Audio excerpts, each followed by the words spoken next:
చెంచల్ కూడా జైలు నుంచి అసెంబ్లీకి వెళ్ళి అసెంబ్లీ అటెండ్ అయిన నాయకులు ఎవరు ఉండరు. Jail to assembly. రైతులు కరెంటు బిల్లులు కట్టకపోతే అన్న టీడీపీ ప్రభుత్వం రైతులు కరెంటు బిల్లులు కట్టకపోతే ఏఈ వచ్చి ఎలక్ట్రిసిటీ ఏఈ వచ్చి మోటార్లు స్టార్టర్లు పీక్కొని పోయింది. ఏఈతోని మళ్ళీ అదే మోటార్లు స్టార్టర్లు బలవ తీసుకొచ్చి మళ్ళీ ఫిక్స్ చేయించారు. అప్పుడు Nagam Janardhan Reddy opposition minister, Panchayati Raj minister ఉండే అప్పుడు, ఆయన ఏఈతోని కేసు పెట్టించండి. నాన్న మీద కేసు పెట్టిస్తే నేను బెయిల్ తీసుకోను, నేను చేసింది తప్పు కాదు, అసలే రైతులు ఆత్మహత్యలు వేసుకెళ్ళి ఉండే, నీకు ఐడియా ఉండే? దేశం మొత్తంలో 10,000 హైయెస్ట్ కాంగ్రెస్ అధికారం రావడానికి కారణం కూడా అదే one of the major reason.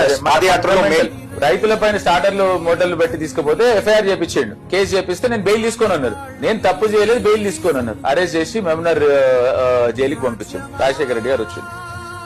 Krishna అంటుండే మన నా పేరు కృష్ణ బెయిల్ పేపర్ల మీద సంతకం పెట్టంటే నేను పెట్టానన్నా, దీనికి ఏదో పరిష్కారం ఇస్తే తప్ప నేను పెట్టాను అంటే ఆయన మాట అన్నాడు, కృష్ణ నేనేం వండోడు అనుకుంటే నువ్వు నాకన్నా మొండోడు ఉన్నావయ్యా, దానికి ఏదో ఒక సమాధానం పెడతాము, నీకు తెలియదు ఈ చంద్రబాబు నాయుడు కొంచెం మొండోడు, వినడు, నా మాట విను, తప్పకుండా మనం అధికారంలోకి వచ్చినాక రైతులకు ఉచిత విద్యుత్ ఇద్దాము అని చెప్పి ఆనాడు నాన్నగారు రాజశేఖర రెడ్డి గారు చెప్పిండ్రు.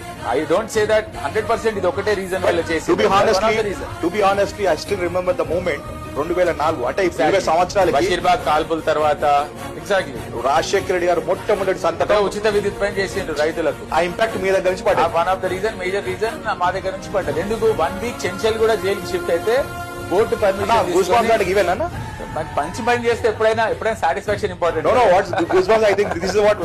చెప్తుంటే నాకు కూడా వస్తున్నాయి.